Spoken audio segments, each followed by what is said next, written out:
This video is brought to you by Skillshare. The first 1,000 people to click the link below will get a free trial of Skillshare Premium membership, where you can access thousands of classes in fields like visual art, motion graphics, music, and productivity, all taught by creative professionals like me. That's skl.sh/Volksgeist12201 for your free trial. Hey everyone, it's finally time for my top 50 albums of the year. But a few things first. This list includes hip-hop and non-hip-hop, so if you just want to see my top 10 hip-hop records of the year, there's a separate video for that linked here. I did this because I knew some of my viewers would really like hip-hop and not so much indie, folk, and whatever else, so I didn't want to waste your time if you're only here for the rapping. Plus it felt kind of weird at first to compare Pop Smoke to Phoebe Bridgers. And anyway, one more thing. I don't listen to nearly as much music as a music critic would, nor do I judge music like a music critic would. This is what I enjoyed listening to, so please take my opinion lightly. Anyway, let's get into it. Coming in at 50th place is Jaden Smith's Cool Tape Volume 3. Nah, fuck that. I didn't even listen to that mixtape, even though I really liked Eris and Sire. 50th place is RINA Sawayama's Sawayama. 49th place is Workaround by Beatrice Dillon. 48th is The Caretaker by Halfwave. I've been a big fan of Halfwave for the last few years, and I really enjoyed this project as well. 47th place is Limbo by Amine. It isn't the most memorable, but there are some songs I go back to. It's just a fun, feel-good project from Amine. 46th is Kick Eye by Arca. I've really loved most of what Arca has made in the last few years, and I love the direction she's going. 45th is Home by Hania Rodney. It's a really interesting project from, I think, a Scandinavian artist. It's like minimal neoclassical piano-based stuff, and it has great grooves. I've been listening to it for working and studying. 44th place is Niagara by Red Veil. Red Veil is a young rapper getting a lot of attention right now who made a really interesting lo-fi-esque project earlier this year, and I can't wait to see what he does next. 43rd is My Agenda by Dorian Electra. Dorian Electra is a trans artist who makes hyperpop type stuff. I really like the production on this record, and Dorian Electra's vocals are interesting, if not always exactly beautiful. 42nd is YHLQMDLQ by Bad Bunny. It's a pretty typical Bad Bunny record. I'm not fluent in Spanish, so I don't understand everything he says, but I like the beats, I like his rapping and singing. Features are good too. 41st is Inner Song by Kelly Lee Owens. It's a synth-based project. I really like this one. 40th, Fetch the Bolt Cutter by Fiona Apple. A quick note on this, it's a little low on the list, but I wouldn't be able to say I fully understand Fiona Apple as a songwriter, as a singer, but I absolutely love the instrumentals on this project. Most of her projects have beautiful instrumentals. My favorite album by her is her first one, I think, from 1996. I can listen to that one all the way through, but Fetch the Bolt Cutters, I would almost say it went over my head, even though I can still respect how good it was. 39th, Visions of Bodies Being Burned by Clipping. I like this album a lot. 38, Denzel Curry and Kenny Beats Unlocked. Really good boom bap project. I would say I probably listened to this 10 to 15 times as the year went on. I haven't been playing it lately, but it was a good rap album. 37, The Goat by Polo G. Polo G is a good Chicago drill rapper. It's a good album.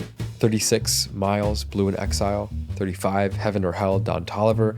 34, PTSD by G Herbo. G Herbo is kind of a meme, I guess, in some ways. I don't know why people clown on him, but I thought this was a pretty solid project. Glass in the Face featuring A Boogie was my favorite track from this record. Not bad. 33 is Cypress Grove by Glaive. I'm not gonna lie, I wasn't gonna include this project on the list because I follow Glaive on Twitter and his tweets make me cringe completely, but hey, he's 15 years old and he's very talented. Quality-wise, especially considering his age, this is one of the best projects of the year without a doubt. Definitely a precursor of a massive musical movement that's rising online right now, sound-wise. I can't wait to check back in a year and see him absolutely on top of the game. 32 is Punk 2 by Breakins. Breakins is a 19-year-old from Ohio who created a truly impressive work of music for his age. Not only did I enjoy this album immensely, I think it reflects the direction music as a whole will be moving towards in the next few years. Songs like Roger, Dropout, and Breakins Freestyle are some of my favorite from this year. Even though I can't necessarily relate to the themes of a suburban kid entering the real world for the first time in the Midwest, I loved the production and Randy has a great voice. I was going to include this on a list of best independent projects, but it was re-released by Columbia after he was signed earlier this year. 31st, 30th, and 29th are taken by From a King to a God by Conway the Machine, Pray for Paris, West Side Gun, and Burden of Proof by Benny the Butcher in that order. I think Griselda as a whole deserve a whole video essay, so that's coming soon.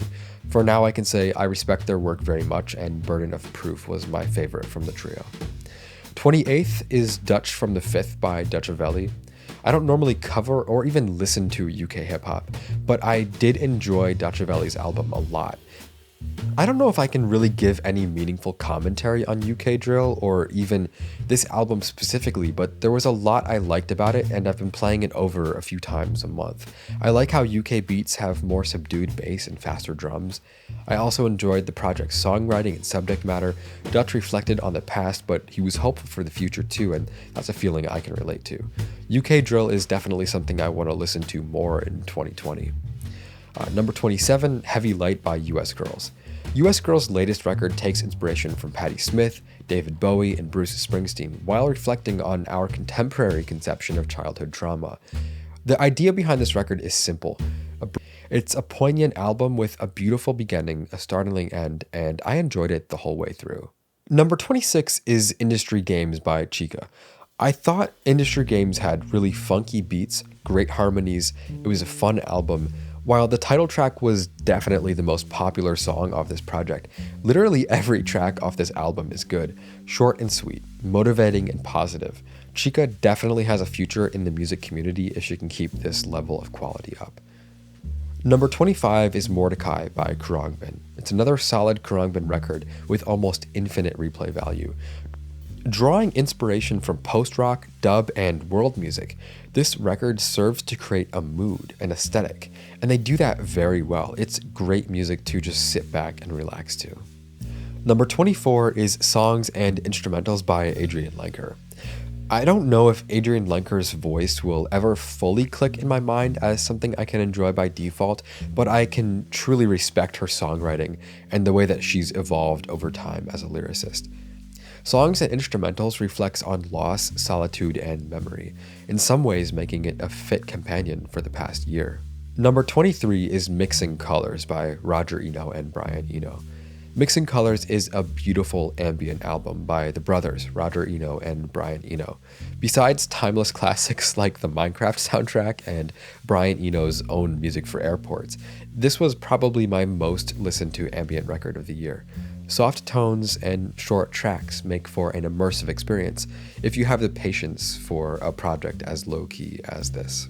Number 22, Savage Mode 2, 21 Savage, and Metro Boomin. This is another rapper-producer collab album. Savage Mode 2 is funny, clever, it hits hard. Metro Boomin did pull a little more weight than 21, but it's still full of memorable bars, and I've been going back to it a lot. Savage Mode 2 isn't supposed to be deep, it's a project made for fun. It's full of bragging, wordplay, sometimes repetitive flows and goofy rhymes, but all the same, the end product is pretty memorable, and to me that makes it one of the better hip-hop projects of the year. Number 21 is Ephemera by Jimmy Stack. Ephemera is one of those albums where you could listen to the whole project and enjoy every song, yet not really remember what a single one of them was about, and that's alright. They're really good songs and they're just meant to be enjoyable beats. Jimmy Stack is a brilliant producer whose beats never fail to impress me.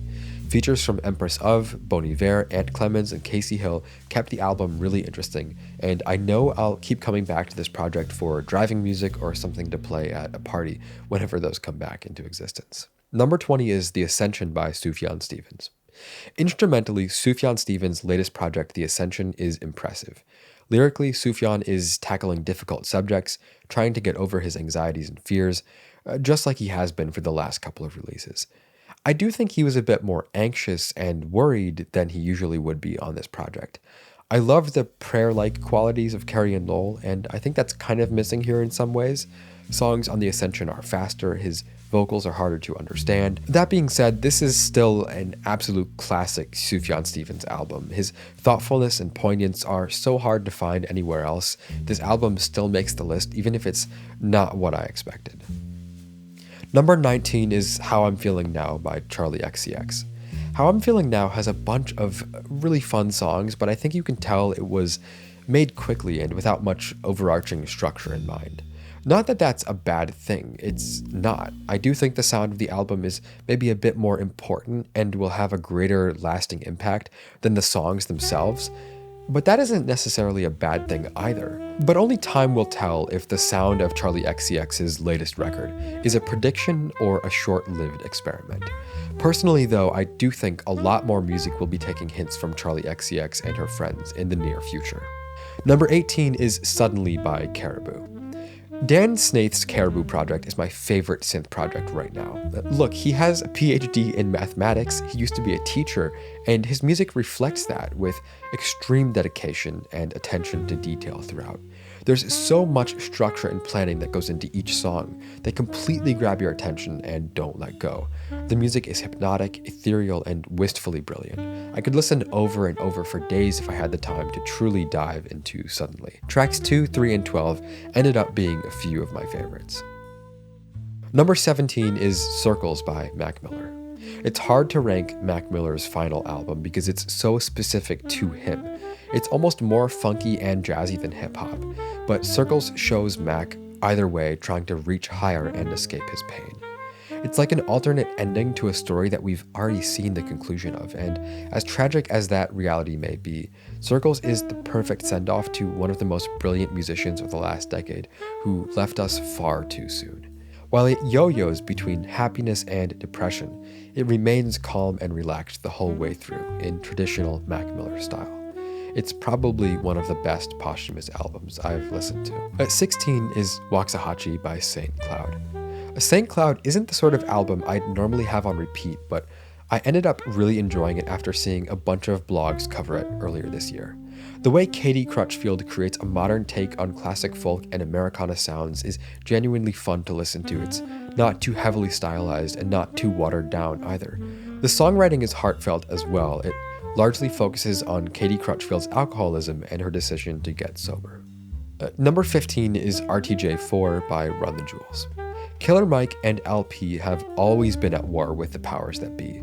When the smoke clears, the riots die, everyone goes back to work, distracted once again by routine and bureaucracy. It feels like Run the Jewels are just always out there, speaking against corruption and injustice on behalf of those who can't do it full time.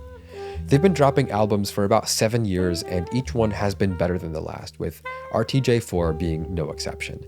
I don't have that much to say about this record, but I did enjoy it a lot, especially with tracks like Pulling the Pin, Goonies vs. E.T., and Walking in the Snow.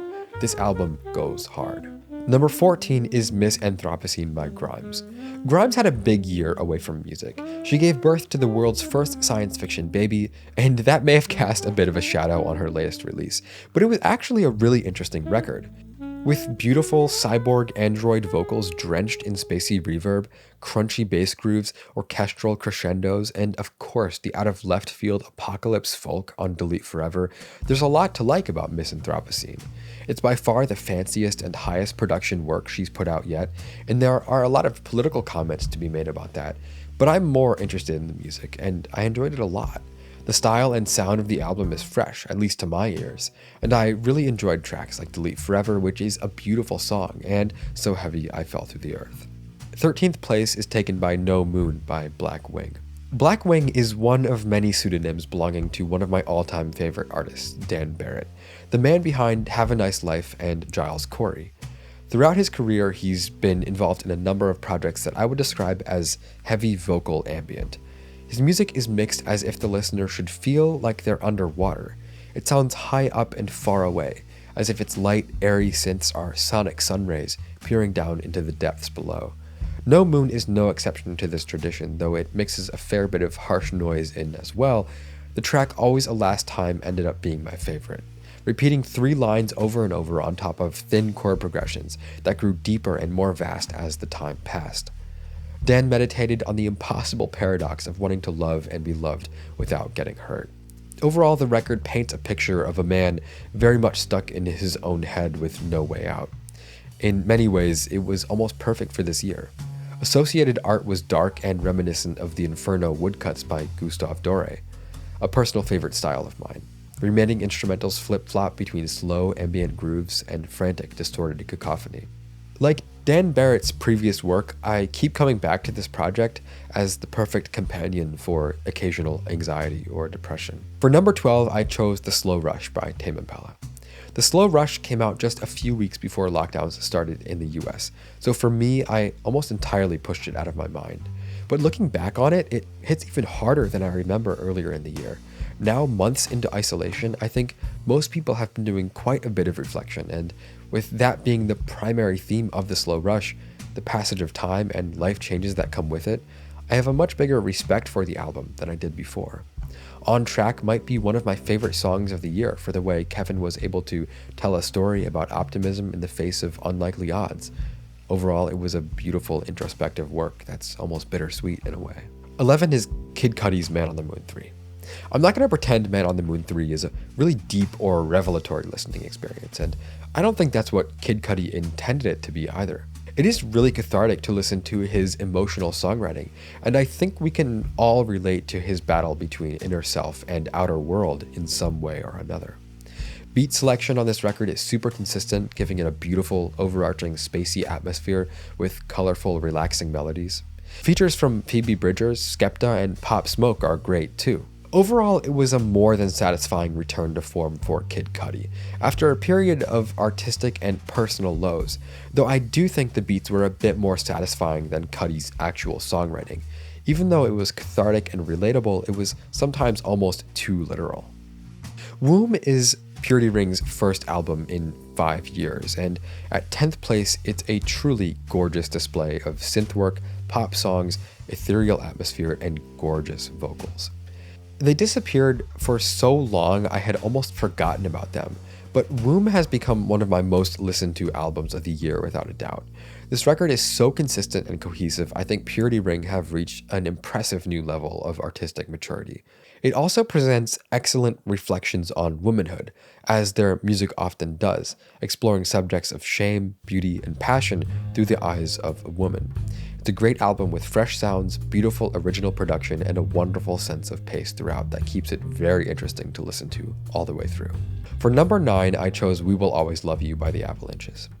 The Avalanches made almost the perfect album for my year. I'm speaking for myself here, but I really needed something expansive and wide-ranging with a bunch of different sounds to explore. Like most people, I think I can say I spent a bit too much time inside this year, and I really felt relieved by being able to dive into this project, despite the mounting tension in my own life. The Denzel Curry track also stood out to me as easily one of my favorite songs of the year. Hearing him reflect on his own experiences over the last few years was really poignant. It made me cry a few times, to be honest. The rest of the album is dreamy, hypnotizing, full of layered depth and nostalgic sounds. This album provided a great sense of escapism for me, and I'm grateful for that. Number 8, Alfredo by Freddie Gibbs and the Alchemist. Freddie Gibbs is a relatively underground rapper that has only started getting significant attention from the music community in the last couple of years, especially with the collab albums he's put out with Madlib and The Alchemist. And even though Freddie has come into the spotlight somewhat late in his career, at the age of 38, there's so much to appreciate about his beat selection, songwriting, and flows. Furthermore, he has great features on here from Benny the Butcher, Tyler the Creator, Rick Ross, and Conway the Machine. Overall, I truly enjoyed Alfredo. The stylized sound and almost retro mixing, the luxurious melodies, give the whole project a very well put together feel, like a polished 1967 Sears catalog mixed with mafia darkness and tension. It's really smooth stuff. Even if the last track was a bit of a letdown, the overall experience of listening to Alfredo was unmatched. For number 7, I chose My Turn Deluxe by Lil Baby. Lil Baby is a much smarter guy than a lot of people thought he was when he dropped Drip Harder with Gunna 2 years ago and suddenly came into the mainstream. For a while, he was just another rapper name-dropping luxury brands, rapping about going to the mall, driving fast, buying cars. He wasn't a meme or the butt of any jokes, but he wasn't exactly making a name for himself as one of hip-hop's thinkers. But My Turn changed that in a lot of ways. I think Lil Baby realized just how lucky he is and decided to double down on that gratitude, in turn becoming a lot more humble and concerned with the well-being of those around him. That's why the Lil Baby we have in 2020 reminds me in some ways of Jay-Z. You know, Lil Baby is an intimidating guy. He's not soft or nice, but he loves his family and he wants to protect them. So you get him rapping about financial responsibility, personal growth, growing up, doing the right thing. He cares about politics. He goes out, gets involved. But he's still been through a lot, and he has to think about how that might affect the way he sees the world. My Turn is a look into his thought process and his mind, and I really appreciated that. I thought it was fascinating. Songs like Emotionally Scarred, The Bigger Picture, Social Distancing, Hurting, they show that Lil Baby could and probably wants to age into the job of being one of hip-hop's wise men as time goes on.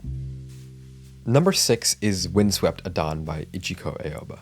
I just found out about this project last week, but I absolutely love it. Its sound is wholly unique, deeply immersive, and so therapeutic. I know I'm going to be coming back to it for years. The way Ichiko Aoba's soft, lo-fi vocals float over the motifs of deep strings and water takes me to a bright green pasture in a faraway rural land, or the most beautiful sunny day from my childhood. I cried over this album. It's like a nature documentary in musical form. It's natural, cinematic, and moving all at once. And number 5, Set My Heart on Fire by Perfume Genius. There's becoming a common theme here. The first line on Set My Heart on Fire immediately spoke to me because I was alone in my room when I heard it. He said, "Half of my whole life is gone." Speaking to things we can't change, Perfume Genius harnessed a deep sense of yearning and melancholy on this album. Still ethereal and ghostly, yet a little grittier and more grounded than his last project, Set My Heart on Fire tugs on the soul with beautiful mixing, tasteful arrangements, and out-of-this-world instrumentation. It's a vast and detailed album. There's so much to listen to that I just can't see myself getting bored of it anytime soon. 4th place is held by Descendants of Cain by Ka. Ka is a truly rare lyrical mastermind. He's an underground one too. With just 80,000 monthlies on Spotify, the way he uses hip-hop to tell stories is so underrated. Mixed like an MF Doom record, rapping over minimalistic beats and making use of verbose literary devices, complex rhyme schemes, and arcane imagery focused on ancient myths and Bible passages, Ka released perhaps his best work this year at the age of 48. His day job is as a firefighter for the New York City Fire Department. Raised in Brownsville, Brooklyn, an area long considered one of the more dangerous neighborhoods in New York, he compares ghetto violence to the murder of Abel by his brother Cain. His mellow rapping hides layers of meaning, while he paints Brooklyn as a shadowy land of desperation and darkness, where the world is almost guaranteed to take more than it gives. He compares drug dealers to King Arthur's Knights of the Round Table, while the police are caregivers that stole everything they were supposed to give. Again, the mixing on this record is seriously good. It was layered in a way that just kept me coming back for more over and over again. Ka is seriously introspective and clear, even through layers of metaphor, simile, and fuzz. Descendants of Cain is a beautiful, haunting, brief, and maybe even timeless record that just doesn't last a second longer than it needs to. At 33 minutes long, it left me thinking for a while after its final moments ended. Number 3, Shoot for the Stars, Aim for the Moon by Pop Smoke. Pop Smoke as a person doesn't have much of a legacy. He died before he turned 21, he never got to tour or even see the release of his first album. When he died, he was a possible star. Welcome to the Party had gotten really big in New York, especially in summer 2019, but he didn't get to do much before he was murdered in LA in February. He never toured the country, he never did many interviews, he didn't get to experiment artistically or mature musically. Even though he recorded a lot of music, he was new to songwriting, he was new to singing, everything. The recordings of him we do have are of him in his earliest stages as an artist. But even though he was barely out of high school, Pop Smoke, especially on Shoot for the Stars, Aim for the Moon, and Meet the Woo 2, he was showing signs that he would eventually become much more than his contemporaries and rivals in the drill scene. he was starting to sing. He was writing love songs, at least as close to a love song as you can get for a 20-year-old drill rapper from Brooklyn. I'm older now than Pop Smoke will ever be, but I can't deny that in many ways I look up to him. Even as a young man from difficult circumstances, he was able to create a legacy of great music and a powerful persona. The story of Pop Smoke didn't end with a big summer hit in Brooklyn and the Bronx in the summer of 2019. His legacy today is larger than life. It blends truth with fiction. It's an icon for hip-hop fans in New York City and around the country and the world to believe in, more than it is a person to miss specifically. None of us really knew Pop Smoke. What we lack in pictures, interviews, concerts, or music videos, though, is made up for with a relatively small collection of songs and a voice that reaches far and wide across all of hip-hop and will probably do so for years to come. This album's place on this list represents all of his music. It represents his massive impact on New York City, and it represents his legacy that's going to last for years. So rest in peace to Pop Smoke. For number 2, I picked After Hours by The Weeknd. Look, I'm not going to say that After Hours was the deepest or most artistic music I've heard all year, because it wasn't, but I think it was deep and artistic enough that The Weeknd is basically a genius for making something this interesting so popular.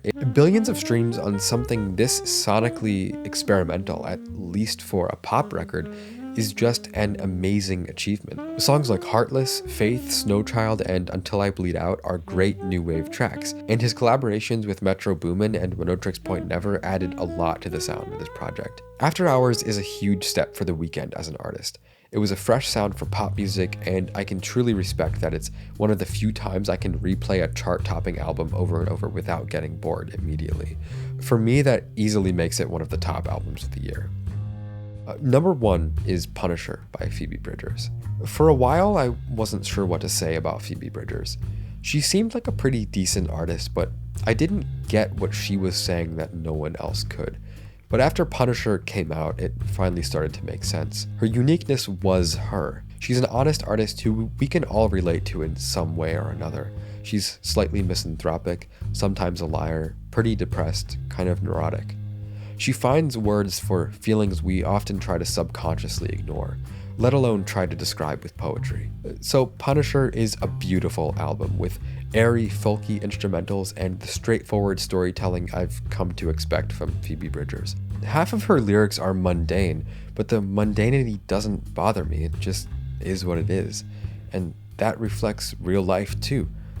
Emotional honesty like hers is rare, and Punisher has been a great help to me in a year when I've been trying to not lie to myself anymore and face facts with open arms, no matter how hard they might be.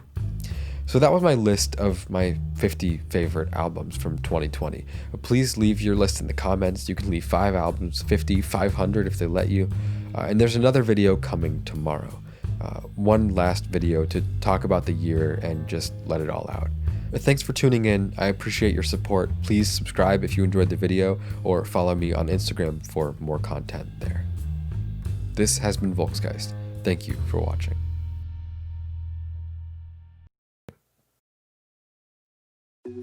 If you want to pursue something creative and learn how to better express your thoughts and feelings through media, I highly recommend checking out Skillshare.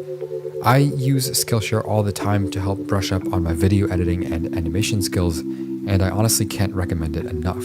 Skillshare offers meaningful membership. There are many different avenues and techniques to explore for each subject, real projects to create, and a great community of people on the website.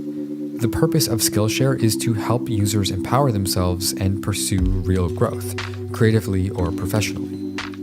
They offer creative classes designed for real life and all the circumstances that come with it. Their lessons can help you stay inspired, express yourself, and introduce you to a community of millions of users. And they have many interesting topics covered by industry professionals, from music production, audio engineering, motion graphics, graphic design, video editing, and photography to business and more. Plus, Skillshare has no ads and they're always launching new classes. From mixing your own music to make it sound better, to producing crazy trap beats, to animating in After Effects, the software I use to make my videos, Skillshare has something for everyone. And by the way, my personal favorite class at the moment is William Kessling's class on how to animate a logo in After Effects. William Kessling's class includes a lot of the same techniques I use for my videos, and it's super helpful if you want to start using the same software I do. Anyway, last but not least, a premium annual membership with Skillshare is extremely affordable at less than $10 a month. So if you want to join Skillshare and upgrade your skills, get your free trial at the link in the description. The first 1,000 people to go to skl.sh/Volksgeist11201 will get a free trial to Skillshare Premium membership. That's skl.sh/Volksgeist11201.